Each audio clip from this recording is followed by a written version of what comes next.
আসসালামু আলাইকুম এভরিওয়ান, কি অবস্থা সবার, কেমন আছেন সবাই? আরও একটি নতুন ব্লগ নিয়ে হাজির হলাম আপনাদের সামনে। গতকাল ছিল আমার পুচকুটার বার্থডে, তো বার্থডে উপলক্ষে কি করলাম, কি রান্না বান্না করলাম, কি খেলাম, সবটাই শেয়ার করব এই ভিডিওতে, তাই না টেনে সঙ্গেই থাকুন। বেশ অনেক দিন হলো, মাসের অর্ধেকটা চলে গেছে, অথচ আমি কোনো ব্লগ ভিডিও শেয়ার করতে পারিনি, কারণ ওই যে অলসতা করে কোনো ভিডিও শেয়ার করা হয়নি।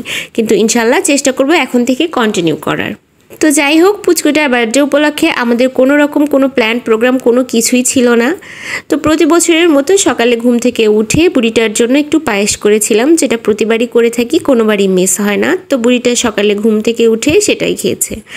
আর তারপরে তাকে জিজ্ঞেস করলাম কি খাবে না খাবে। ভেবেছিলাম আজকে সারাটা দিন তার পছন্দের খাবার রান্না করব, সে যা খেতে চায় তাই রান্না করে খাওয়াবো, কিন্তু কোনো কেক কাটবো না, কোনো সেলিব্রেশন করব না।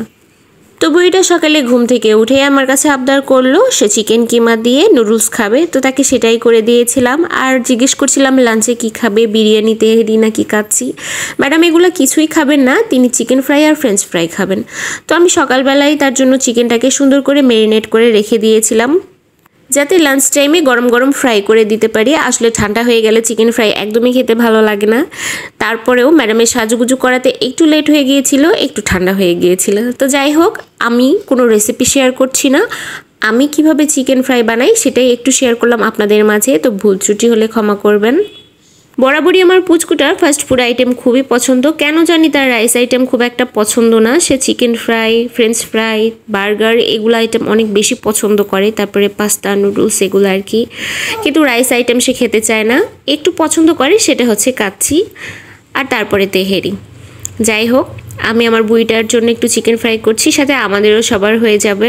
আপনাদের সাথে গল্প করতে করতে চিকেন ফ্রাইটা রেডি হয়ে গেছে, এখন ফ্রেঞ্চ ফ্রাইটা রেডি করার পালা। ফ্রেঞ্চ ফ্রাই করার জন্য আমি আলুটাকে একটু বয়েল করে নিয়েছি, তারপরে সেটা ঠান্ডা পানিতে চুবিয়ে পানি ঝরিয়ে নিয়েছি।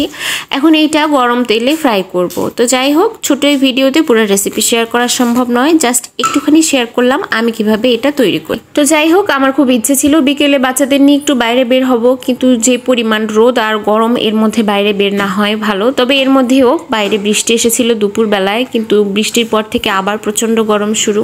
কি অদ্ভুত বিষয় তাই না? আমার মেয়ের প্রত্যেক জন্মদিনেই বৃষ্টি হয়, আবার সে যেদিন জন্মেছিল সেদিনও ছিল বৃষ্টি। মুরব্বীরা বলে বৃষ্টির দিনে জন্ম নিলে নাকি বিয়ের দিনও বৃষ্টি হয়। তো যাই হোক, বুঝতে পারছি না, প্রত্যেক জন্মদিনেই বৃষ্টি হচ্ছে, আবার হলেও হতে পারে। তো যাই হোক, আপনাদের তো বলাই হয়নি, দেখতে দেখতে আমার বুড়িটার 5 বছর পূর্ণ হলো আজ।